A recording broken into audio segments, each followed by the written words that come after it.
Hello maman, je suis Rebecca et je te souhaite bienvenue sur Balance ton accouchement. Maman d'un petit garçon et complètement bouleversée par la maternité, je te propose de retrouver ici chaque semaine un ou plusieurs nouveaux récits d'accouchement avec des mots authentiques, sans filtre et sans tabou. L'occasion de partager, d'apprendre et peut-être même de guérir autour de ce grand moment qu'est l'accouchement. Alors si tu es prête, c'est parti! Alors bonjour, merci à toi de me rejoindre pour ce nouvel épisode du podcast. Alors pour commencer, est-ce que tu pourrais te présenter s'il te plaît en me donnant ton prénom, en me disant combien d'enfants tu as et quel âge ils ont, et puis en ajoutant tout ce que tu aurais envie. Alors, bonjour à toi, moi c'est Mallory, j'ai 30 ans, je suis avec Anthony depuis 7 ans maintenant et nous sommes les parents de Shana qui a 3 ans et demi et de Lenny qui a 7 mois dans quelques jours d'âge réel mais 4 mois d'âge corrigé. Ok, ça veut tout dire, ça, cette petite phrase qui en dit beaucoup. Voilà. Ok, alors écoute, on va commencer par parler de ta première. Première question qui nous met dans le bain. Est-ce que tu avais pensé accouchement dès le début de ta première grossesse? Du coup, est-ce que c'était quelque chose qui Pas te stimulait? spécialement, juste je voulais pas souffrir. Voilà. Ok, ok, ouais, donc c'était pas l'accouchement physio comme but ultime. Pour la première. Ok. Voilà. Alors du coup, est-ce que tu te souviens comment vous avez lancé Projet Bébé et comment s'est passée ta grossesse? Alors, le projet bébé s'était fait naturellement. On a mis 8 mois à avoir la première. Mois de décembre, bah, les fêtes de fin d'année arrivaient. Le premier de l'an, on avait dit, bon, bah, là, on laisse tomber. Tant pis, on se concentrera à début d'année.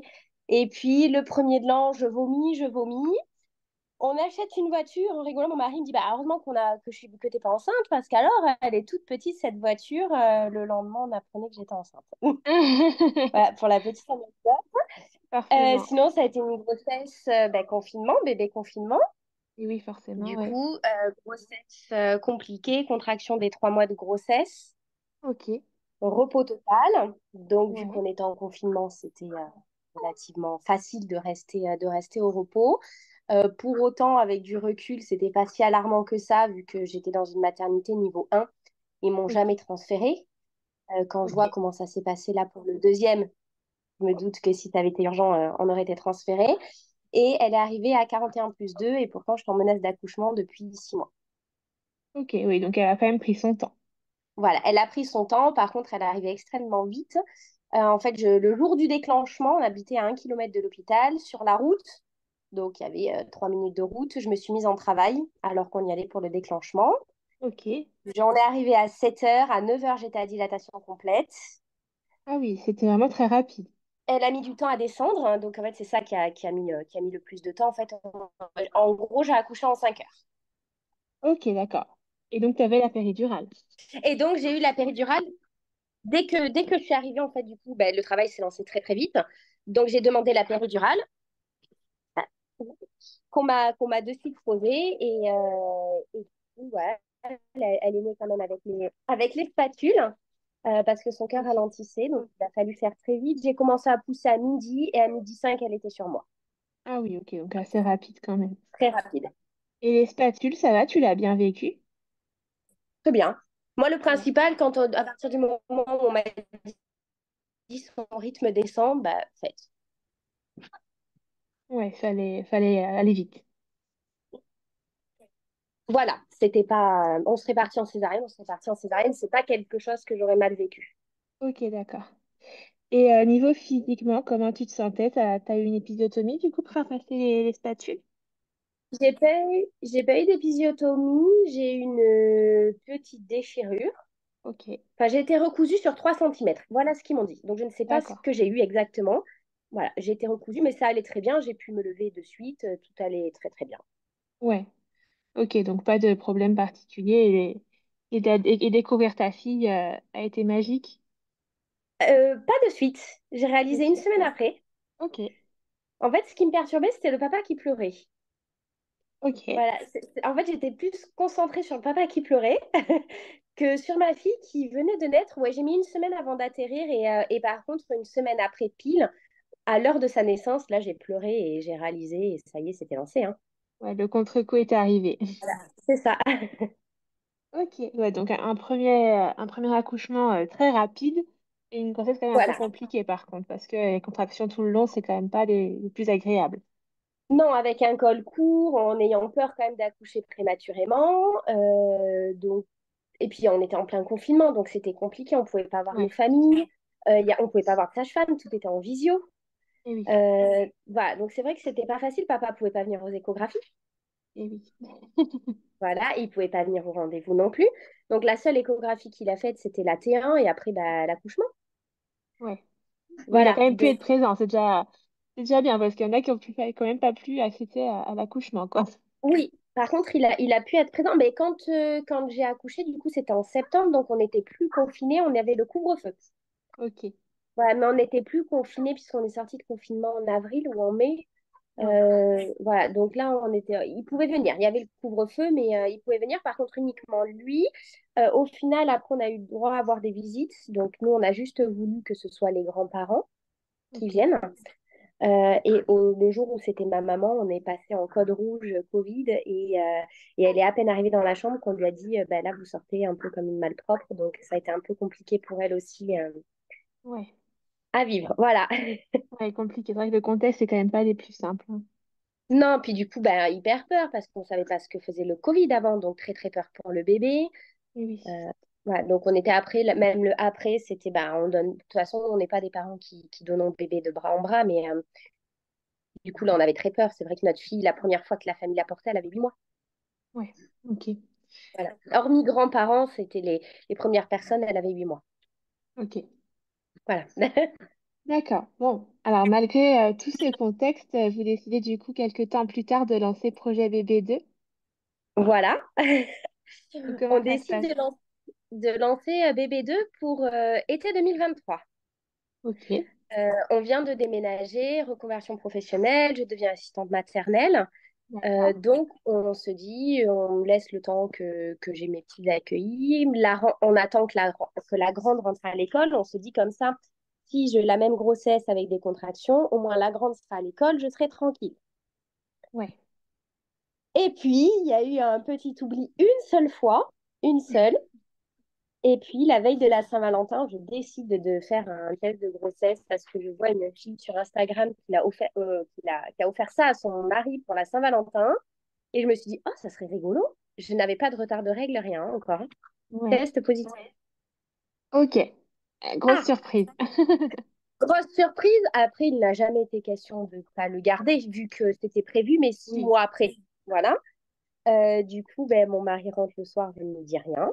On mange. Ok. Là, dans ma tête, je me dis, mais si tu savais ce qui se passe, demain, ton cadeau de Saint-Valentin, tu vas être de nouveau papa. Et puis voilà, le lendemain se passe, je lui offre ce cadeau-là, donc il était super content. Surtout Ouais. qu'on ne pensait pas que j'allais tomber enceinte si facilement, vu que la grande, on avait mis 8 mois et que j'avais toujours plus ou moins oublié la pilule. Ouais. Là, il est arrivé en une seule fois. Ok. Ouais, donc hyper rapide. Très rapide. Et de suite, la grossesse se passe pas bien. Donc Ok. on est... Voilà, dès Comment le ça se deuxième fait? jour, du coup, on fait une prise de sang. La prise de sang, les taux sont quand même très bas. Donc, du coup, je fais 10 prises de sang avant de faire l'écho de datation.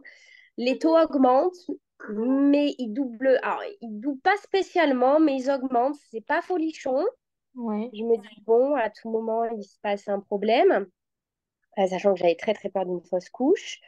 Arrive l'écho de datation et madame, il y a deux poches. Ok. Donc là, mon mari, ah non, non, non, non, c'est pas possible.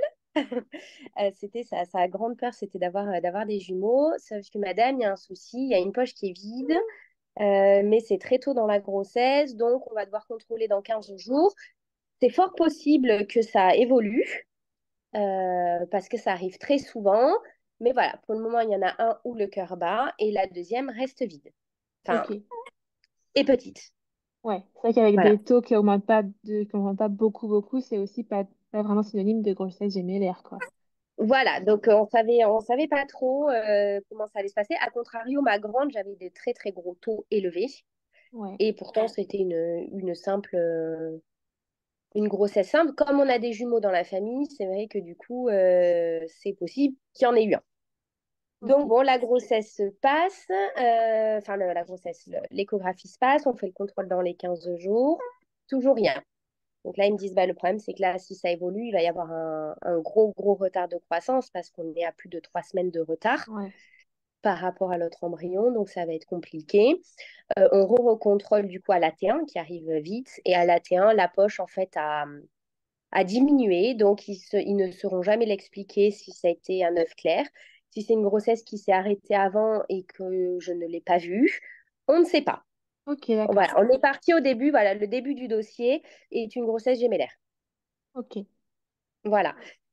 À la T1, tout se passe bien, bébé petit, pas trop alarmant, c'est pas très grave. On fait la prise de sang pour la trisomie. Je reviens Ouais. à 1 sur 1280. Je souligne ce point-là parce que ça va être très important pour la suite. Ok. Mais un taux de PAP-A, donc c'est un taux qui est présent, un marqueur qui est présent dans cette prise de sang, est très mauvais. Ok.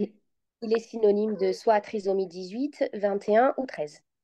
Ok. Ou retard de croissance sévère ou prééclampsie. Ah oui, d'accord. Ouais, donc Donc, vraiment, ça sent pas bon, quoi.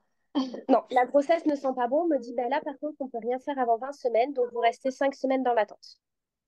Donc Ok. là, gros coup de massue, 5 semaines, où on nous vole clairement 5 semaines en se disant, ben, est-ce que mon bébé est handicapé? Est-ce que, ben, qu'est-ce qui va se passer ensuite? Quelle trisomie ça va être ou pas?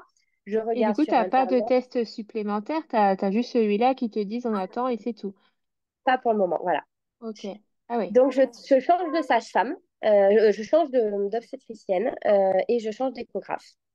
Et je passe avec une dame merveilleuse, Madame Coustel, et elle me dit, écoutez, on refait une échographie, le bébé est petit, mais il évolue. Moi, à l'échographie, effectivement, je ne vois pas d'anomalie qui pourrait ressembler à de la trisomie, mais attention, il y a quand même 40% de risque que bébé soit trisomique et qu'on ne le voie pas à l'échographie. Ok. Elle me Ah dit, là, ouais. la seule possibilité pour vous, c'est de faire le DPNI, mais Oui. vous avez un taux à 1 sur 1280, donc il n'est pas remboursé et c'est 400 euros. Ah, super. Et c'est à partir de quel seuil que c'est remboursé, si elle t'a dit? À partir de 1 sur 1000. Ah, ok, d'accord, très bien. Voilà. Donc, je dis, bah, on paye les 400 euros. Donc, je Oui. demande si je peux faire une amyosynthèse. Elle me dit non, parce qu'il y a quand même des risques. Donc, elle me dit, moi, je vous refuse l'amyosynthèse, surtout qu'à votre stade, elle sera payante aussi. Ok. Donc, autant faire le DPNI ou pas, ou rien faire et du coup prendre un risque. Donc, Ouais. la question ne se pose pas, hein. Le lendemain matin, à 7h30, je suis au laboratoire, payer mes 399 euros. Elle me rédige un courrier en expliquant qu'il y a des gros risques que le bébé soit trisomique et tout ça pour essayer de le faire rembourser. Ça n'a jamais marché. Et donc là, s'ensuit 3 semaines d'attente supplémentaire. Donc, en plus des 5 semaines d'avant. Ah oui, oui. Donc, le DPNI revient négatif. Il y avait 99,99% de fiabilité. Donc déjà, gros point en moins, mais bébé ne grossit pas. Ok. Donc, elle me dit, écoutez, 15 jours après, je vais vous envoyer vers un autre échographe qui est vraiment spécialisé dans les malformations. Et là, on bascule dans le scénario catastrophe. On en a la T2, du coup, avec toutes ces semaines qui passent. Ouais. Et là, il me dit, écoutez, votre bébé, il fait 436 grammes. Il devrait en faire 7 ou 800. Vous n'avez plus du tout de liquide amniotique. Ok. Donc là, je vous envoie à Pellegrin, donc au CHU niveau 3, juste pour faire un contrôle pour qu'ils enregistrent votre dossier. Très bien. À Ok. savoir, petite parenthèse, que ma grande a 2 ans et demi à ce moment-là, qu'elle n'a jamais été gardée par quelqu'un d'autre que maman, qu'on est très fusionnel, qu'elle ne dort pas sans maman, c'est très important du coup pour la suite, et qu'elle vit très mal les séparations déjà. Ouais. Voilà. Et donc là, je vais au CHU tranquille, un peu inquiète, mais bon, mon bébé va bien, il est petit, c'est pas grave. Et puis tu C'est vas pas faire grave. un dossier, donc ça va. Voilà, je ne suis pas repartie. J'ai réussi à Ok. repartir le soir en me bataillant, en disant, mais il est hors de question, je ne peux pas laisser ma grande. En fait, moi, ce qui m'inquiétait plus, c'était de laisser ma grande, alors que la vie de mon bébé était en jeu. Ouais. Ils m'ont dit, mais madame, là, il faut vous faire des piqûres de corticoïdes d'urgence, Et t'étais parce à que quel là, terme, toi, à ce moment-là? 24+6. Ok, d'accord. Mais on réanime pas parce qu'on réanime à partir de 25 semaines ou 500 grammes. Ouais. Donc, j'étais à 436 grammes. Enfin, j'étais à 436 grammes à la clinique où j'étais et j'étais à 502 au CHU quand eux, ils ont pris les mesures. Ouais. Mais on respectait pas le terme que eux Mm. demandaient. Donc, c'est très compliqué. Du coup, je leur ai demandé de revenir le lendemain matin. Donc, j'ai réussi à rentrer à 22 heures chez moi. Je ne me souviens absolument pas de la route que j'ai prise. Je me revois hurler dans ma voiture en tapant sur mon volant. C'est pas possible. Mon bébé peut pas naître maintenant. Tu C'est étais pas toute seule, possible. toi, à ce moment-là. Il n'y avait pas ton conjoint qui était J'étais toute avec seule. Ben toi. oui, mon mari Oui. était, il était au travail. Donc, c'était juste une échographie de contrôle. Tout allait aller Ouais. bien. Et puis, il fallait s'occuper de la grande qui n'avait jamais été gardée par quelqu'un. Oui, forcément, oui. Je reste avec Shana et ça va le faire et je vais vite revenir parce que ça va aller. Et puis je reviens le lendemain, donc hospitalisation de 24, de 48 heures Ok. normalement. Donc pour les piqûres de corticoïdes, on me fait la première. Et sujet, est-ce que vous savez ce que c'est que la prématurité? Oui, bah oui, c'est un petit bébé, donc je m'étais renseignée un peu en amont sur des podcasts que j'avais écoutés, mais on s'était mis d'accord déjà dans la nuit qu'on réanime, oui, mais qu'on s'acharne pas. Donc, quand ils sont arrivés, ils nous ont déjà demandé ce qu'on voulait faire. Donc, ils ont tout noté. C'est ça qui, du coup, c'était du concret. Donc, on leur a dit, ben voilà, là, ils nous ont dit, bah, déjà, s'il arrive, on n'est pas sûr de réanimer, il est trop petit. Là, il faut gagner des jours. Donc, un jour de plus, c'est 4 jours en moins en réanimation. Ok, d'accord. Donc là, on s'était mis en mode guerrier. On va réussir, on va aller le plus loin. Dans tous les cas, on ne passait pas 34 semaines. Ok. Voilà, dans tous les cas, c'était fixé. Il nous avait dit, nous, au mieux, on aimerait que vous atteigniez 30. Ok. Dans l'idéal, 34. Inespéré, 37.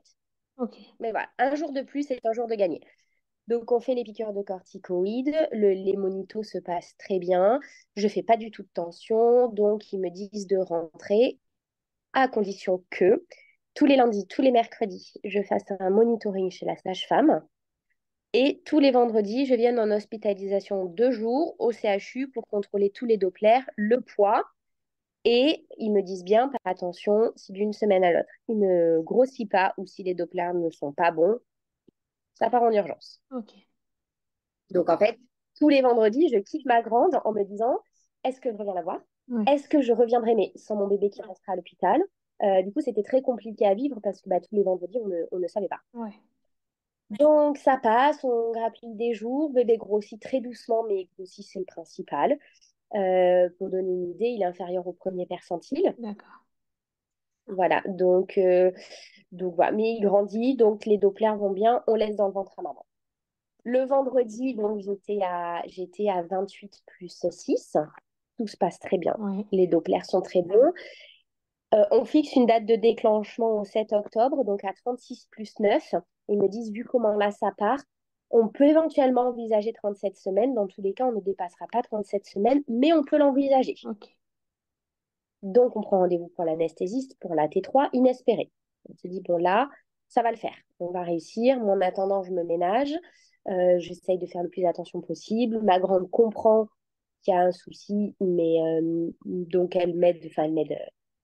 Je la porte moins. Elle fait attention quand même à ce que je cours pas dans le jardin après Ouais. elle. Ça se passe bien. On me dit que qu'il n'y ait pas de liquide, c'est pas grave. La preuve, des fois il revenait, des fois il repartait. En fait, c'est ça. Un bébé peut vivre sans liquide amniotique. Je ne le Ok. savais pas. Voilà. Et puis donc le vendredi, tout se passe bien. Je rentre, on a un repas de famille. Je suis fatiguée, mais comme je suis toujours fatiguée. Et c'est la dernière fois que j'aurais senti mon bébé bouger jusqu'au dimanche matin. Ok. Voilà. Il était tellement petit que déjà je ne le sentais pas spécialement la journée. Donc le samedi, ça m'a pas inquiétée vu que j'étais quand même en mouvement avec ma grande. Et c'est vrai que Lémi réagissait juste à sa sœur. Il réagissait très très bien quand c'est sa sœur qui lui parlait sur le ventre. Bon, si c'était nous, il réagissait, mais moins que quand c'était elle. Ouais. Il faut savoir qu'on ne connaissait pas le sexe. On ne voulait pas savoir. Et même avec le DPNI, tu l'as pas su du coup. Non, Ok, c'est bien ça. non, non, on n'a pas su. Et du coup, à chaque échographie, vu qu'on en avait toutes les semaines, je disais bien, nous dites pas, sachant que mon mari, lui, le vivait très mal de ne pas savoir. Oui, oui. Voilà, du coup, c'était un peu compliqué, un peu compliqué. Donc, on disait le bébé, enfin voilà. Et donc, le samedi il ne bouge pas. Je dis à ma grande, essaye d'appuyer, d'appeler le bébé. Donc elle a appelé, ça bougeait pas. Mon mari me dit, bon, c'est pas grave, pose-toi, ça va aller. J'ai attendu toute la nuit, aucun mouvement, Mm. rien. Je mange une glace à la menthe, parce que d'habitude le faisait bouger, rien du tout. Je prends un bain à 6h30 du matin, rien. Je dis là, c'est pas normal. J'avais pas cette inquiétude de me dire est-ce qu'il est mort? Non, mais je savais qu'il fallait que je parte très Il y vite. avait un truc qui allait pas, ouais. Voilà, donc j'appelle le CHU à 7h, je leur explique, ils me disent vous venez de suite. Là, vous venez, c'est pas normal. Au vu en plus de la grossesse, comment elle se passe, il faut faire vite. Ouais. On a 40 minutes de route, 45 minutes. J'ai roulé très très vite, c'est pas bien. Il fallait que j'arrive très vite. Sans sac, sans rien, puisque je pars faire un contrôle et je reviens. Ouais. Et toute seule, Voilà, encore une on en fois, est du coup, toujours parce là. qu'on est dimanche et que ton conjoint garde la grande. Mon conjoint dort. Ah, non, ok. Donc je lui dis à peine, je vais à l'hôpital, à tout à l'heure. Il dormait. Donc en fait, l'appel après qu'il a eu, donc je suis arrivée, ils m'ont pris de suite. Je n'ai même pas attendu, tout était déjà prêt. Les bracelets étaient prêts, tout était prêt. On fait l'échographie, on fait un monitoring, le cœur bat. Déjà, soulagement Ok, quand ouais. même. Et là, on fait une échographie, pas de mouvement. Bon, il dort peut-être. Mm. On appuie, pas de mouvement. Le seul mouvement, donc il bougera son doigt de 1 millimètre. Voilà, donc du coup, on me dit, Madame, on va vous mettre en salle de naissance quand même pour faire un monitoring plus poussé. Ok. Bon, et puis il faut pas être bête. Juste avant, je leur dis, je vous en supplie, faites-le sortir, j'en peux plus de tous ces contrôles tous les lundis, mercredis, vendredis. C'est trop stressant, je ne le sens jamais bouger, vu qu'il est tout petit et que j'ai pas de liquide amniotique, c'est très compliqué pour moi. Oui, mais madame, on ne peut pas le faire sortir. Un jour de plus, c'est vraiment un jour de gagner. Il faut qu'on voit ce qu'on fait. Ouais. Et puis, ils m'ont mis, donc je suis arrivée à 9h, à 10h, ils sont arrivés, ils m'ont dit, madame, votre mari, il peut venir? Mhm. J'ai dit, en fait là, mon bébé va naître. Oui, madame, et très vite. Ok. Donc, j'appelle mon mari, je dis, ben maintenant, il faut que tu viennes. C'est maintenant qu'il va naître. Ouais. Donc, il comprend pas. Il me dit, mais qu'est-ce qui s'est passé? Je l'ai toujours pas senti.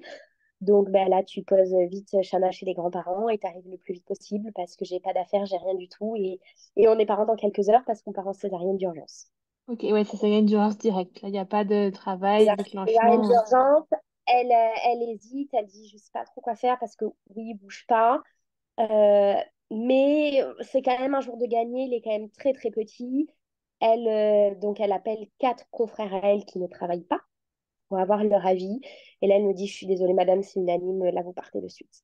Monsieur, vous avez à peine le temps de fumer votre cigarette et on part. Il est arrivé quand même. Il est arrivé, ils Ouais. ont attendu qu'il arrive. Ok.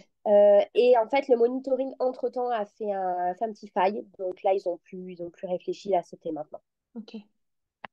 Donc on part, très bien, soulagé moi qui est mon mari déjà, donc j'avais repris le sourire. On part, ça se fait très vite et je dis à une dame, bon, mais par contre, on ne connaît pas le sexe, est-ce qu'on peut le découvrir? Est-ce que j'aurai le temps de voir le sexe de mon bébé avant qu'il parte? Elle me dit, oui, oui, vous inquiétez pas, on vous montrera quand même. Mon mari peut venir pendant la césarienne. Ok. Donc ça aussi, c'était quand même mon stress. On me fait la rachis, ça se passe très bien. Même pour ma grande péridurale et rachis, je tiens à rassurer toutes les mamans. Ne vous en faites pas des montagnes. Mm. Ça me fait pas mal. Très Je suis bien. très, très chochotte. Et vraiment, je tiens à les rassurer. Je n'ai rien senti. Ok. Euh, voilà, du coup, c'est vrai que ça se passe très, très vite. Je dis, bah, vous me dites quand vous commencez, mais madame, vous êtes déjà ouverte. Ah, ok. Donc là, ils me disent, bon, ben là, le bébé est sorti, donc sans un bruit. On nous ouvre à peine le sac, donc il faut savoir que mon mari, son rêve ultime, c'était d'avoir un garçon. Donc là, on nous montre notre bébé, il est bleu, il est dans un sac plastique. Ok. Voilà, on nous l'ouvre, on nous montre que c'est un petit garçon et il part en courant. Ok. Donc mon mari fond en larmes, un petit garçon, alléluia. Donc là, on dit, bon ben voilà, ça y est, c'est l'ennemi, il est arrivé. Je dis à mon mari, vite, préviens au moins les parents. Tu leur annonces pas le sexe, t'attends que j'aille bien, mais préviens que ça se passe bien.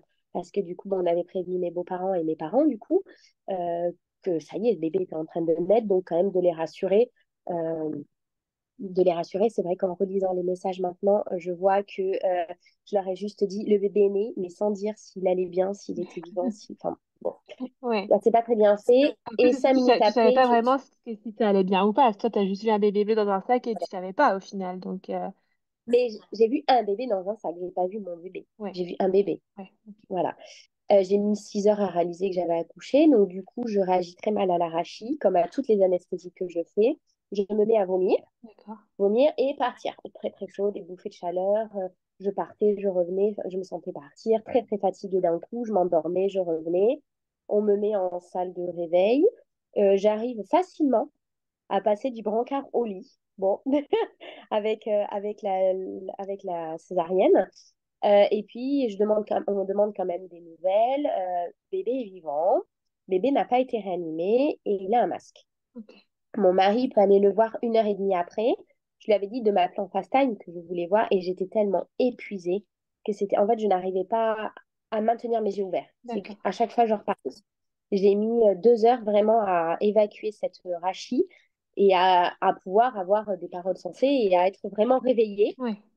Et du coup, profiter des photos de mon bébé. Donc, effectivement, je le vois, on ne se rend pas compte, il est rouge, on dirait une petite merguez. Ouais. Voilà, il a la peau très transparente. Et est-ce que On tu nous as dit, le bah voilà, poids, la taille quand même? voilà, il fait 960 grammes, 34 centimètres. Ok. Ok, donc déjà plus que prévu, l'échographie juste avant qu'il sorte, ils nous avaient estimé un poids à 850. Ok. Donc déjà, ils étaient contents, il faisait 960 grammes. Donc on était soulagés, on se rend pas compte. On nous dit ça, mais on se rend pas compte. Ouais. Mon mari me dit, le cœur est vraiment petit, on voit qu'il souffle, mais pareil, quand mon mari l'a découvert, il n'était pas encore branché de partout, il n'avait pas tous les cathéters ni rien. Et puis leur tourne, je remonte en chambre à 18 heures. Il faut que mon mari rentre parce qu'il y a la grande et je lui dis, bah écoute, tu as vu Némi, moi je vais aller le voir, va voir la grande, va souffler, avec toutes les émotions qu'on venait de se prendre dans la tête en quelques heures, va souffler tranquillement et puis tu reviens demain matin. Donc on m'emmène en chaise. Donc je me lève, je marche jusqu'à la chaise. Je dis, mais j'ai pas besoin de la chaise, hein. Je peux marcher jusqu'à 2 étages au-dessus. On me dit, non, non, quand même, avec les restes de l'anesthésie, on ne sait jamais. Donc on m'amène avec mon brancard et puis bah, là, on rentre dans la réanimation. Donc là, on pousse des portes et puis on plonge dans un monde où on s'y attend pas et on prend un tsunami dans la tête. Ouais. Et là, j'ouvre la couveuse et on me dit, bah voilà, ça c'est votre bébé. D'accord. Mais c'est pas un bébé. C'est pas un bébé, il est transparent, il est très très rouge et je vois qu'il est intubé. On me dit, voilà, il a eu des gros soucis, on a dû l'intuber. Ok. Donc, deuxième claque de la journée. Euh, je le caresse et là, on me dit non, madame, il faut surtout pas le caresser, ça fait extrêmement mal. Ouais. C'est comme si on caresse un grand brûlé. En fait, il faut faire des approches directes. Voilà, quand on le touche, il faut poser sa main directement dessus, il ne faut pas les effleurer. Ouais. Donc, très bien, ils arrivent, ils me disent voilà, il faut qu'on fasse des échographies cardiaques. Va relativement bien. Il a des besoins en oxygène. Il a des besoins d'oxygène, mais c'est normal, il ne désature pas, il ne fait pas de bradycardie, il n'a pas été réanimé. Euh, Ça va. On ne se prononce pas, on ne peut pas se prononcer. Il faut savoir qu'un grand prématuré, ça peut aller bien maintenant, mais dans 10 minutes, ça peut basculer dans la tragédie. Voilà. Donc, on ne se prononce pas, on parle au moment présent. Voilà. Donc, j'assiste aux échographies, j'assiste à tous les bips, à tous les scopes, à tous les cathéters. Donc, on me dit attention, par contre, il a un cathéter au niveau du nombril qui est extrêmement infectieux. Donc, il faut savoir que dès qu'on rentre en réanimation, on doit peut-être se laver les mains 20 fois avant de Ouais. rentrer dans la couveuse. On ne peut rien faire rentrer dans une couveuse, on ne peut pas toucher notre téléphone. Il faut qu'on les désinfecte avant de rentrer. Si on touche notre téléphone, il faut se redésinfecter les mains après. Enfin, c'est vraiment un protocole vraiment particulier. On ne peut pas se permettre de faire rentrer un microbe, encore moins avec ce cathéter ultra infectieux qui risque clairement, s'il y a une bactérie qui arrive là, ça peut être vraiment, vraiment dramatique. Ouais. Donc, dès maintenant, on me demande si je souhaite allaiter. Pour moi, allaiter était viscéral. D'accord. Depuis le début de ma grossesse, il fallait que j'allaite. C'était comme ça, c'était pas autrement. Donc, j'ai tiré mon lait à 6 heures post-accouchement. J'ai commencé à tirer pour pouvoir lui faire bénéficier de mon lait. Il faut savoir qu'un bébé prémat ne peut pas avoir le lait de sa maman de suite parce qu'il faut qu'il soit pasteurisé pour qu'il y ait tous les germes qui soient enlevés. Ok. Donc, Lémi a pu avoir à J1 du lait d'une autre maman en attendant que mon lait part au lactarium pour être pasteurisé. Et après, bien sûr, il a pu déverser le lait. Il était nourri aussi par perfusion. Il avait du gras, du sucre, de l'eau. parce que les premières alimentations qu'il a eues, il prenait 1 millilitre toutes les Ouais. 3 heures. Voilà, C'est donc rien. rien du tout. Voilà, rien du tout, mais extrêmement difficile à digérer Ouais. pour lui. Voilà, alimentation très compliquée. Il faut savoir que chez les grands prémats, il y a une infection qui existe, une maladie, c'est une entérocolite nécrosante. Ok. Ça se passe au niveau du terrain. Et c'était ma phobie avec l'hémorragie cérébrale. J'étais blocus là-dessus, plus que toute autre chose. Et du coup, à chaque fois, je disais, mais est-ce que c'est compliqué, il pleure à chaque fois, mais est-ce que c'est pas une entérocolite? Est-ce que c'est pas une entérocolite? Donc, voilà, vraiment, j'avais très, très peur de ça. Et puis, donc, tout se passait bien, les jours passent, Lémi va bien, et puis à J4, il commence à désaturer et à faire des bradycardies. Donc, il descend très bas au niveau de son cœur, il descend très bas au niveau de son oxygène. Et juste, petite parenthèse que j'ai oubliée, très importante, le lendemain, on l'a désintubé à 18 heures de vie. Ok. Voilà. Donc à 18 heures de vie, il passe en mode HFO, avec un masque. Donc c'est un mode de ventilation qui aide d'aider à respirer. Donc déjà, on enlève sa perturbation. Et ça, c'est un gros point positif. Ouais, c'est quand même très bon signe. À 18 heures de vie, quand même. Voilà, c'est bon signe. Il a quand même besoin du masque, mais les besoins en oxygène ne sont pas énormes. On est autour de 30-40%. Il faut savoir qu'à 21%, c'est ce que nous, on respire. Donc, en soi, ils sont pas énormes, mais c'est vrai qu'il faut quand même des bradycardies, des Ouais. désaturations. Mais en soi, c'est le schéma classique d'un prématuré. C'est normal. On nous dit, bah là, vous rentrez dans le vif du sujet, hein. Il a un canal au niveau du cœur qui se referme bien, donc ça, c'est positif aussi. On lui retire ce fameux cathéter infectieux pour mettre un cathéter au niveau du bras. Du coup, c'est beaucoup moins infectieux, il y a moins de risques. On assouplit un peu les choses. On peut lui mettre des doudous dans la couveuse, laver à 60 degrés. Ma grande décide de lui donner un jouet. Donc ça fait toujours rire l'équipe en réanimation. Il avait déjà un jouet dans sa couveuse qui devait être désinfecté plusieurs fois par jour. Et on disait surtout, vous ne l'enlevez pas. C'est très important. Ouais. Dès qu'il se retire là, on lui décore un peu sa couveuse, enfin son parrain et sa tati lui achètent une veilleuse pour masquer les bruits du scope incessant, les bruits du masque. Et puis on continue comme ça notre petit chemin. Et puis on fait 4 semaines de réanimation. Entre-temps, on nous dit, bah madame, il y a un bouton qui apparaît sur son corps, suspicion d'herpès. On part faire une ponction lombaire. D'accord. Donc là, oui, j'assiste. Il est hors de question que je laisse mon bébé qui faisait 1 kg, 1 kg 2, que je laisse mon bébé comme ça faire une ponction lombaire sans moi, ce n'est pas possible. Euh, du coup, euh, du coup, j'assiste à ça. C'est assez impressionnant. C'est comme nous, hein, comme Eh quand on oui. fait une péridurale, voilà, c'est une aiguille qui est plus grande que lui.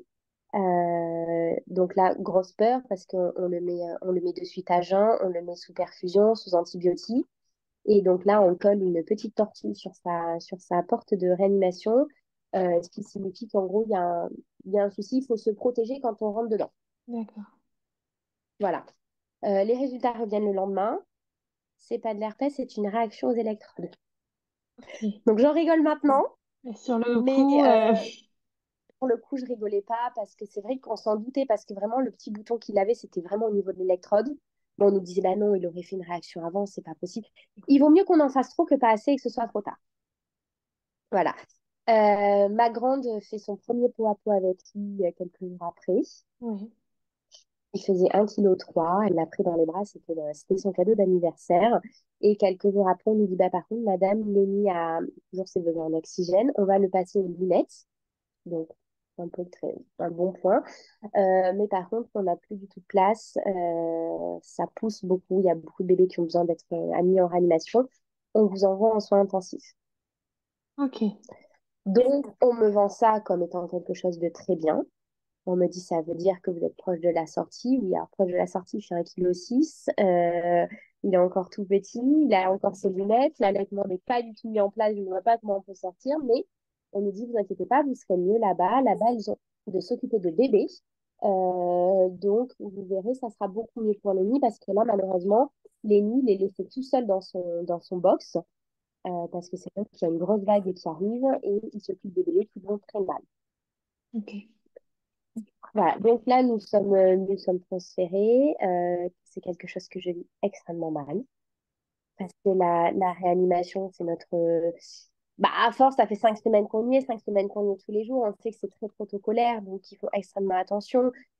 Le moindre scope qui sonne, en fait, les scopes sont reliés à toutes les chambres. Ok. Donc, il faut savoir que quand un scope va sonner, ça s'affiche de suite. Donc, si elles sont même pas avec nous, les puéricultrices, elles voient de suite ce qui se passe. Donc, dans la seconde, elles réagissent. Il y a les pédiatres qui sont toujours sur place. C'est des pédiatres de réanimation. Enfin, vraiment, on est tout connaît, quoi. On se sent bien là-bas, on se sent en sécurité, tout se passe bien. Et puis, on est transféré dans un bâtiment qui est vétuste, qui est assez vieux.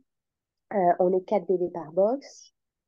Alors que normalement, j'étais toute seule avec mon bébé dans mon box, avec mes photos au tableau. Enfin, Oui. ça se passe très mal et je tombe sur ma fée, sur Lola, qui a été la deuxième maman de Béni, qui nous prend en charge là-bas, qui nous explique que ça va bien se passer, qui vont prendre Béni en charge et que c'est vrai que le point positif, c'est qu'elles ont le temps. Elles ont que 2 bébés chacune et elles peuvent porter, elles peuvent câliner quand on n'est pas là. On peut toujours appeler parce que c'est ça qui me faisait peur, mais quand on était en réanimation, j'appelais tout le temps, savoir comment ça allait quand j'étais pas là parce que je ne pouvais pas y passer mes journées, vu que j'avais quand même ma grande Oui. à mon oui, voilà, donc on se divisait en deux. Euh, donc voilà, Lenny part en soins intensifs et 3 jours après, il est transféré en chambre en néonat. Ok. Voilà, donc là, on décide de lui enlever ses lunettes, de faire des plages de 3 heures. Ça se passe très bien, donc on enlève cet oxygène. Donc Lenny aura fait 45 jours avec oxygène. Ok. Voilà, donc c'est quand même pas mal. Oui. Mais on a réussi à les enlever, à les sevrer, donc ça se passe très bien. En réanimation, en soins intensifs, je tombe sur une équipe pédiatrique avec qui ça ne passera pas du tout. Je fais un blocus avec eux. J'ai l'impression qu'on nous prend en grippe. En soins Je vais intensifs ou tout en faire. néonat, du coup, cette équipe. Bah, en fait, c'est le même, Ah, ok. le même palier. Voilà. D'accord. C'est le même étage, c'est même la même pièce. C'est juste qu'en fait, au lieu d'être dans des box par quatre, donc les box par quatre, c'est des soins intensifs, on est en chambre. Ok. Voilà. Mais en soi, ça reste les mêmes péricultrices, ça reste les mêmes pédiatres. D'accord. Voilà. Donc on passe là. Moi, je fais que dire, Lémi a un frein de langue, il ne peut pas allaiter. Non, il n'a pas de frein de langue. Non, si il a un frein de langue, je veux qu'il soit vu par quelqu'un. On vous dit que non, on vous dit que non. Sachant que la journée, il y a 3 péricultrices qui s'occupent de lui, le matin, l'après-midi et la nuit. Et à chaque fois, les 3 sont unanimes. Il y a un frein de langue. Et dès qu'elles vont le dire au pédiatre, elles reviennent, elles disent, non, non, mais en fait, il n'y en a pas. Oui. Donc déjà, je vois qu'on ne veut pas m'écouter. Sauf que pour moi, comme j'ai dit, il était viscéral d'allaiter, donc il était hors de question qu'il y ait un biberon d'introduit. Ok. Donc on fait des dalles, donc elle propose, c'est vrai qu'effectivement elles ont le temps, donc elles essayent de donner à la seringue, de donner aux dalles, c'est très compliqué pour les nuits, il se fatigue très vite, son hémoglobine est très basse, donc transfusion. Ok. Première transfusion sanguine, ça lui donne un coup de peps, mais pareil, il n'arrive toujours pas à s'alimenter, sauf qu'il me dit tant qu'il ne s'alimente pas, vous ne pourrez pas sortir. Mm. Donc, je n'en peux plus. On est à 8 semaines d'hospitalisation. Je demande une hospitalisation à domicile qui m'est refusée. Donc, je me dis, il s'acharne. C'est pas possible. Il a plus besoin d'oxygène. Il y a juste le problème d'alimentation. On peut me mettre les sondes. On est tellement habitué avec nos bébés que mettre une sonde dans une tubulure, on sait le faire. Oui. Enfin, mettre une seringue dans une tubulure, on sait le faire. Voilà, il y a juste à poser la sonde gastrique, effectivement. Mais en AFAD, c'est possible avec les infirmières qui passent tous les jours. Donc, on me dit que c'est pas possible, qu'on ne peut pas me faire sortir. Donc, je dis à mon mari, là, vraiment, j'en ai marre. On introduit un biberon. J'ai dit, là, il faut qu'on sorte, c'est plus possible. Lénie était un bébé qui pleurait énormément, énormément, énormément. Donc, en fait, dès que j'appelais, on disait, bah, Lénie pleure. Bah, Lénie pleure. Et c'est là que je reviens sur Lola, qui est ma fée. Lola m'envoyait des photos, même si elle ne l'avait pas, elle le prenait en sling et elle travaillait avec lui en sling. Ok. Donc, en fait, il a été bercé par Lola tout le temps. Et vraiment, elle m'a rassurée. Et je partais tranquille quand je savais que Lola était Le garde, dans le oui. service. Voilà, je me disais, Lénie, ça va aller. Elle va tout faire pour Lénie. Elle le connaissait par cœur parce qu'elle s'en occupait tellement Oui. qu'elle savait ce qui l'apaisait, elle savait les musiques qu'il fallait lui mettre. Enfin, vraiment, c'était génial. Puis elle le promenait avec elle, hein, clairement. Il était dans les couloirs. Des fois, j'arrivais, Lénie était dans des bras. Ah bon, ben, bah, tant mieux, ça nous soulage. Et puis donc on passe au biberon et on nous dit, bon, ben, vous pourrez sortir jeudi. Ok. Donc c'était un jeudi, on ne dit rien à nos familles, on ne dit même pas qu'on a introduit un biberon. Sinon on s'est dit, ils vont savoir qui va sortir, puis on veut leur faire cette surprise. Ouais. Le jeudi arrive et là on nous met encore des bâtons dans les roues. Ben non madame, vous sortirez pas, Lénie n'a pas grossi. D'accord? Donc je dis, c'est normal, un- j'ai plus le mot. Vous avez sorti un produit en gros qui lui mettent dans le biberon, c'était plus gras. Vous l'avez sorti, donc est-ce que vous pouvez le remettre? Non, parce qu'à la sortie, vous ne l'aurez pas. Je dis, ben, est-ce que je peux me le faire prescrire pour moi, le mettre dans ce biberon et je sais que ça va aller. Et n'oubliez pas que ma grande a des gros problèmes de poids, ça les ne grossissait pas, donc il y a des gros antécédents aussi derrière familiaux. Ils n'ont rien voulu savoir, donc non, on décale la sortie à vendredi, Ok. donc au lendemain. Le vendredi, même scénario, non, on ne vous fait pas sortir. Je dis, non, mais c'est pas possible. Mais par contre, c'est bon, c'est sûr que vous sortirez samedi. Ouais. Très bien. Donc, je rentre, on prépare tout. Le cosy, il était déjà dans la voiture. Je vois les nuits, on me dit oui, oui, bah, tout va bien. Et du coup, pour samedi, c'est toujours bon, vous inquiétez pas. Donc, je rentre chez moi. Et là, mon téléphone sonne. Il faut savoir qu'on avait très peur, nous, du téléphone qui sonne, parce que ça voulait dire qu'il y avait un problème. Donc, même nos familles ne nous appelaient plus, on nous envoyait des SMS. Ok. Parce que vraiment, en fait, dès l'instant où on rentre en réanimation, on nous disait surtout vos téléphones, vous les gardez 24 heures sur 24 Ouais. allumés. Il y a un problème, il faut venir. Donc là, je vois CHU de Bordeaux. Je dis, ça, c'est pas bon. Et là, je tombe encore sur une pédiatre qui me dit, bah, on vous refuse la sortie. Lenny, il grossit pas. Je dis, mais si, il grossit à son rythme. Il a pris 10 grammes. Oui, c'est pas grave. Il a pris 10 grammes au lieu de 20-30, mais il grossit. Ouais. Non, vous le mettez en danger. Si vous osez me dire que je mets mon bébé en danger, mais vous ne pouvez pas me dire ça, pas après tout ce qu'on a traversé. Je dis, vous voyez bien que l'état de mon fils, il se détériore, il en a marre, il ne veut plus se battre. Lenny se laissait porter. Ouais. Voilà, Lenny se laissait porter, il en avait marre. Vraiment, il ne supportait plus. Il grandissait, hein. Il commençait du coup à comprendre que je partais. Eh oui. Donc dès l'instant où il voyait que je partais, il se mettait à pleurer. Eh oui. Donc c'était horrible, c'était des sentiments horribles. Du coup, elle nous dit, bah non, vous ne pouvez pas sortir. Ou alors, vous introduisez du lait artificiel. Je dis, mais c'est une blague. Vous me prenez l'allaitement comme étant le meilleur. C'est d'ailleurs pour ça que les bébés prématurés sont alimentés qu'avec du Les lait maternel. maternelles, oui. Parce que c'est le meilleur. Et là, vous me dites, vous devez compléter. Ben non, je ne compléterai pas. Très bien, ben vous sortirez pas. Donc là, donc, je dis, mais c'est pas possible. En fait, jusqu'au bout, on va pas nous lâcher. Donc le soir, on avait un anniversaire et je pleurais, je pleurais. Donc personne comprenait et je pouvais pas leur dire, mais je pleure parce qu'en fait, Lénie devait être Ouais. là. Donc vous ne comprenez pas. Donc je dis rien. Je dis, bah j'en ai marre, je suis fatiguée. Je vois mon mari en plus faire la fête. Donc je me dis, mais c'est une blague. On nous dit que Lénie peut pas sortir et lui s'amuse. Mais comment il peut s'amuser alors que je suis en larmes? Alors qu'en fait, c'était juste Oui, sa chacun façon gère de comme il peut, valider. ouais. Voilà, lui, c'était sa façon de gérer. Il fallait qu'il évacue un bon coup. Donc, le dimanche arrive, donc on va voir Lénie, hein, moi, en bas du rouleau. Mon mari me dit, je vais aller péter un scandale, je vais leur dire qu'on n'en peut plus. Je dis, non, non, non, tu dis rien, ils vont nous foutre. La PMI derrière, ils vont nous appeler des assistants sociaux, c'est pas possible. Là, on fait profil bas, on s'écrase et tant pis. Ouais. Et là, j'arrive, on me dit, Lénie a pris 150 grammes Ah. en une nuit. D'accord. Donc là, il y a un gros souci. Je dis, ah d'accord. Et puis je vais dans la salle de bain, je vois que ce n'est pas la même balance. Ok. Donc, je dis rien, on fait notre peau à peau. On est au fond du rouleau, hein. Clairement, on est triste, on n'est pas bien. Et là, je vois la puéricultrice arriver avec le carnet de santé. Et là, elle me dit, vous sortez. Je dis, on sort. Elle me dit, oui, là, vous sortez. Ok. Et je savais que dès l'instant où j'avais le carnet de santé dans les mains, c'était terminé. Oui. C'est que là, j'avais le dossier médical. Et donc, je regarde mon mari, je dis, écoute-moi bien, tu as 3 secondes pour courir, chercher le cosy, on s'en va. On s'en va avant qu'il change d'avis parce que c'est inespéré. Il n'a pas pris 150 grammes Tony, ce n'est pas possible, c'est pas la même balance. Il faut qu'on parte avant qu'il se rende compte. Ok. Donc là, ma grande me dit, on sort, on sort. Je dis oui, oui, Shana, ça y est. Lénie rentre à la maison. Donc mon mari part en courant, je récupère le sésame, le carnet de Oui, c'est santé. vrai que c'est ça, que c'est Je un dis à peu Lénie, le faire valoir, quoi. Si t'as le carte santé, c'est bon, tu t'es libéré, quoi, de cet endroit. ben, parce qu'il nous fallait, voilà. Et puis, on ne pouvait pas sortir sans avis, c'était trop compliqué. En plus, enfin, on savait qu'on allait avoir un signalement derrière. Donc là, du coup, on met les nids dans le cosy. Je pars chercher la fameuse feuille verte, fin d'hospitalisation, 77 jours.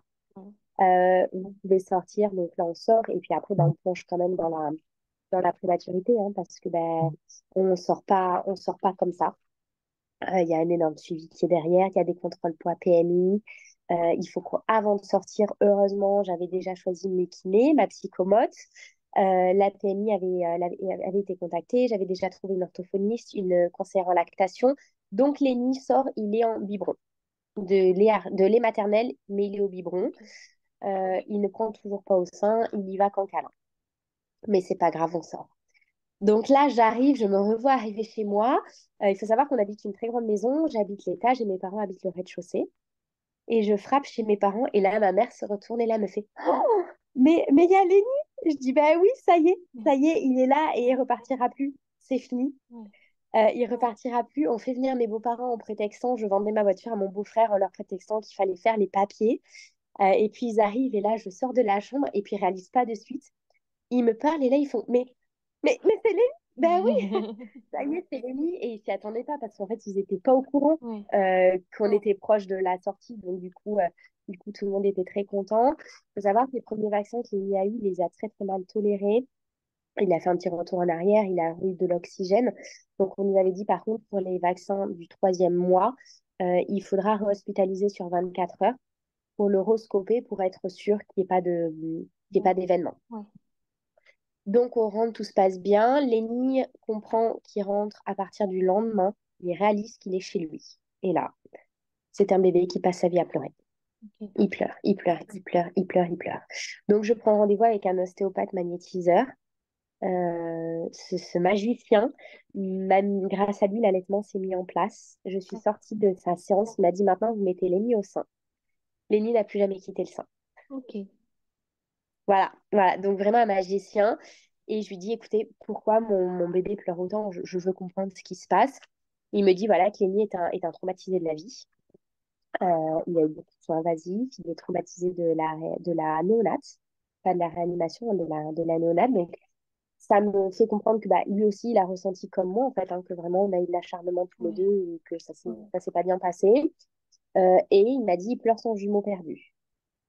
Donc, Ok. je me suis dit, ce monsieur ne connaît pas notre parcours de grossesse, ne savait pas hein, qu'il y en avait deux. S'il me dit ça, c'est pas pour rien. Ouais. Donc là, on essaye de rassurer Lénie, on lui explique, hein, on lui parle que oui, il y avait peut-être quelqu'un ou non, qu'on ne saura jamais. Ce monsieur est un ancien pédiatre, il m'explique qu'en fait, il y a 80% pardon, des grossesses qui sont gémellaires, Ok. que seulement une grossesse sur trois aboutit. Recoucou, je viens de me souvenir d'un truc. J'avais dit que 80% des grossesses étaient gémellaires et une sur trois aboutissait. Non, en fait, c'était l'inverse. Je suis en train de repenser au podcast. C'est une grossesse sur trois est gémellaire et dans 80% des cas, ça n'aboutit pas en grossesse gémellaire. Voilà. Et en fait, les gens ne le savent pas parce que comme on fait les échographies de datation assez tard, des fois, les deuxièmes sont déjà partis. Ok. Voilà. Mais qu'énormément de grossesses commencent en étant gémellaires. D'accord. Voilà. Du coup, Lenny continue quand même à toujours pleurer. Il me dit que ça, malheureusement, on peut rien y faire. Euh, on fait du coup notre hospitalisation. On retourne à l'hôpital un mois après. Lenny se tend dès qu'on franchit les portes de l'hôpital. C'est un bébé qui s'agrippe, qui a très peur que je reparte, puisque du coup, ça fait un mois qu'il vit non-stop collé à nous, qui vit dans mes bras, qui passe son temps au sein. Il est au sein, au sein. Il ne lâchera jamais le sein. La preuve, on est en train d'enregistrer le podcast. Il est encore au sein. Et là, je discute avec les infirmières qui me confirment qu'en gros, oui, il y a eu un acharnement, que de toute façon, elle voyait bien l'état de Lémi qui dépérissait, hein, qui se laissait aller. Et je leur ai dit, mais de toute façon, si on ne m'aurait pas laissé sortir, j'aurais commencé à mentir sur le poids, puisque c'est moi qui pesais Lémi le matin quand j'y allais. D'accord. Donc, j'aurais rajouté des grammes. Et elle m'a souri, elle m'a dit, vous n'aurez pas été la seule. Ok. En me faisant clairement comprendre que même elles auraient fait ça parce qu'il fallait qu'on sorte. Elle m'a dit clairement, il fallait que vous sortiez. On connaissait Lenny par cœur. On voyait bien qu'en fait, il n'en pouvait plus, qu'il en avait marre. Il fallait vraiment qu'il rentre. Donc, les vacances se passent bien, donc on peut sortir 24 heures après. Là, se met en place le gros suivi. Donc, Lémi a un suivi 2 fois par semaine par une kiné, 1 fois par semaine par une psychomote, 1 fois par semaine par la PMI. Il a le suivi aussi toutes les semaines par l'orthophoniste et par l'ostéopathe. Oui, Donc, je fais faire un calcul, on est à 6 rendez-vous par semaine. oui. C'est Voilà. un gros Donc, on est suivi, quand même, quoi. voilà, on est quand même sur un très, très gros suivi, plus les rendez-vous pédiatres tous les mois et les rendez-vous au CHU qu'on a pour être suivis tous les 3 mois, plus les fonds d'œil. Voilà, parce que les prématurés ont beaucoup de fonds d'œil, parce que le problème de l'oxygène, c'est que ça peut les rendre malvoyants ou aveugles. D'accord. Euh, voilà, donc au final, tout se goupille assez bien. Lémi évolue très bien sur le plan moteur. Ça reste un bébé voilà, qui pleure énormément, qui veut que maman, qui a besoin que du sein pour être réconforté. Il n'est plus allaité, enfin, il n'est plus allaité. Il est en tir-allaitement exclusif. Sa prise de poids est beaucoup trop faible. Donc, on doit compléter avec du lait maternel, mais en biberon pour qu'il se fatigue beaucoup moins. Oui. Donc, il est au biberon plus au sein. Voilà. Le sein, il s'en sert de confort. Il arrive toujours pas à téter. Effectivement, quand je suis sortie, le frein de langue a été diagnostiqué, mais il était beaucoup trop grand pour qu'il soit coupé. Si on coupait maintenant, on prenait le risque de gros troubles de l'oralité derrière. D'accord. Donc, on a décidé, on a dit, bah, tant pis, on coupera pas. Il a assez souffert dans sa vie, hein. Vraiment, il a assez souffert. Quand on revoit les photos de réanimation, on voit sur son visage la douleur, hein. Oui. On le voit. Donc, il est avec mon biberon, il est toujours au sein, donc c'est ce qui nous va. Et puis, ça reste quand même mon lait, hein. Donc, c'est un allaitement différent. Et puis maintenant, il va bien, voilà, il va avoir 7 mois. On va commencer à alléger un peu le suivi, parce que c'est vrai que c'est quand même très, très éprouvant pour lui. Et puis, il évolue bien, donc il n'y a pas Oui. de raison de continuer. Moi, j'ai trouvé mon bonheur sur Instagram. C'est vrai qu'on a un petit réseau de mamans de prématurés et ça aide beaucoup. Oui. D'ailleurs, je sais qu'elles attendent toutes ce podcast. Voilà, je leur ai promis de leur faire un gros bisou à la fin, de citer voilà, les petits bébés avec lesquels je discute tous les jours. Et puis, ça va le faire, ça va continuer comme ça. Et puis on est bien entourés. Ouais, c'est vrai que le soutien, ça reste indispensable dans ce genre de situation. Voilà, le soutien reste indispensable. Par contre, c'est vrai que j'ai dégagé une hyper protection avec le loup, donc personne ne le prend dans les bras. Personne. Ok. Personne. Je n'arrive pas à le donner même aux grands-parents. Quand je le vois dans d'autres bras, j'ai le ventre qui se retourne. C'est très dur. Alors, je me force, hein, parce que bah, je sais que ça fait plaisir aussi aux grands-parents, Ouais. aux parents-marraines et aux tatas et tontons. Mais c'est très, très, très, très dur pour moi. J'ai l'impression qu'on va me l'enlever dès l'instant où Ouais. il est plus avec moi. C'est vraiment très, très compliqué à gérer ça. Donc, on travaille, on est beaucoup suivi là-dessus. On dit que c'est normal. Lenny, dès qu'il y a du monde, se met en veille. Donc, il réclame le sein et il dort, il ne bouge plus. Il a Ok. vraiment beaucoup de mal. Il a été diagnostiqué hypersensible, donc il a du mal dès qu'il y a trop de monde, dès que ça parle trop fort, dès qu'il y a trop de lumière. Ouais. Donc, ça reste un bébé qu'on protège beaucoup. Il a été réhospitalisé le mois dernier pour grippe. D'accord. Donc, on a fait 4 jours de nouveau. Et là, il a une bronchiolite. Ok, ouais. La maladie qui fait peur. Voilà, la maladie qui fait peur, heureusement prise à temps, donc il est déjà sous traitement, donc ça va. Le pic est passé, Ouais. le pic est passé, c'est pas grave. Mais voilà, c'est vrai que du coup on le protège encore plus et voilà, on a vraiment cette peur de le voir dans notre bras, cette peur qu'il attrape quelque chose, le moindre virus. En plus, la grande qui vient de rentrer à l'école nous ramène tout, Oui, la gastro, la grippe, la scarlatine, tout, forcément. voilà, forcément. Donc voilà. Mais sinon, globalement, ça va. Ça Ok. reste dur, mais ça va. Et de parler avec d'autres mamans de préma, ça aide beaucoup parce qu'en fait, quand on va voir un psy et qu'il nous dit on comprend, non, tu comprends pas. Oui. Tu peux pas savoir ce que ça fait de voir un bébé de 900 grammes. Tu peux pas savoir ce que ça fait de voir des scopes, hein, parce que le scope, on l'a vu descendre plus Mm. d'une fois avec les infirmières qui arrivent en courant. Tu peux pas savoir ce que c'est de te dire que pendant 3 semaines, le pronostic vital de ton bébé est engagé et que quand tu appelles, tu ne sais pas s'il sera vivant ou pas. Ou quand ton téléphone sonne, parce que bah, malheureusement, notre téléphone a quand même sonné pendant ces hospitalisations, tu as une seconde où tu te dis, ça se trouve, il est mort. Oui. En fait, voilà, on vivait avec cette peur de la mort constante et c'était horrible. Donc non, les gens qui ne l'ont pas vécu ne peuvent pas comprendre. Oui, Et c'est pour ça que c'est vrai, on a quand même fait venir nos parents le voir en réanimation parce qu'on voulait qu'eux se rendent compte de ce qu'on vivait. oui, Parce que tant qu'on n'a pas vu ce que ça fait 34 centimètres, on ne pouvait pas savoir. Et c'est vrai que maintenant, quand on prend les poupées de notre fille et qu'on voit qu'il y a marqué 34 centimètres, les fameuses poupées Corolle, on se dit waouh, en fait, vraiment on revient petit. vraiment de. Voilà. Et quand là, on a rouvert il y a peu son dossier médical, on a occulté énormément de choses. Oui, Voilà. En fait, pour nous, le parcours a été facile. Quand on lit les comptes rendus, ça n'a pas été. Alors, il a pas eu d'opération, il a pas subi de gros problèmes non plus, hein. Mais je veux dire, c'était pas tout rose comme nous on le racontait. oui, Voilà. Il a eu quand même des insuffisances cardiaques, des insuffisances pulmonaires. Il a une maladie du poumon, hein, la maladie typique des prématurés. Il a une bronchodysplasie pulmonaire. d'accord. Donc, il a les bronches, les poumons qui sont extrêmement fragiles. Pas être en collectivité. Donc, je suis assistante maternelle, hein, donc c'est compliqué. Du coup, je dois arrêter de travailler pendant 2 ans minimum. Ok, oui, Voilà, pour le garder auprès de moi, pour le préserver le plus possible. ouais, forcément. Donc, en fait, on est sorti. Mais comme on dit avec mon mari, on est dans une prison dorée. Oui, Voilà, on est dans une prison dorée. Bah voilà, on ne laisse personne l'approcher, personne ne lui fait de bisous. Il n'a jamais eu de bisous autre que par nous. Et bah, il faut le présager parce que le problème, c'est que, comme je dis, une fièvre chez quelqu'un, bah, c'est une hospitalisation pour nous. On l'a bien vu pendant la grippe. Sauf que quand j'ai appelé, on m'a dit de suite, vous venez. oui, Donc en fait, nous, c'est un gros risque qu'il y ait une hospitalisation derrière. ouais, forcément. Voilà. Ok. Eh ben écoute, bravo à toi et à lui surtout de s'être aussi bien battu et de faire votre bonheur maintenant, ouais. Un petit bisou au petit bébé, au petit copain de Lenny. Vas-y. Un gros bisou à Livia. Un gros bisou à Loane et à sa sœur Ambre qui a rejoint les étoiles, mais qui veille sur tous les bébés préma. À Mathia et à son frère Com, qui pareil, qui lui a rejoint aussi les étoiles, mais qui veille sur nous. À Léano, à Swan, et puis surtout, surtout, surtout, à Livia et à Adeline, qui ont été notre soutien. Voilà, c'est nos amis et on les remerciera jamais assez. Ok, super. Eh ben on fait des bisous à tous ces petits guerriers qui ne déméritent pas. Merci beaucoup en tout cas. Eh ben merci beaucoup à toi de t'être autant livré et d'avoir raconté ce que c'est qu'un bébé prématuré parce que c'est vrai qu'on s'en rend toujours pas assez compte.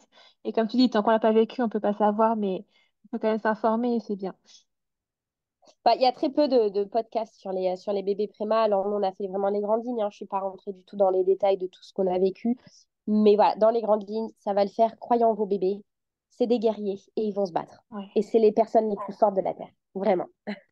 super. Eh ben merci beaucoup. Maintenant, c'est enregistré et on va contribuer à diffuser le message. Eh bien, super. Merci beaucoup à toi, en tout cas. Vraiment, merci. Merci beaucoup d'avoir écouté cet épisode jusqu'au bout.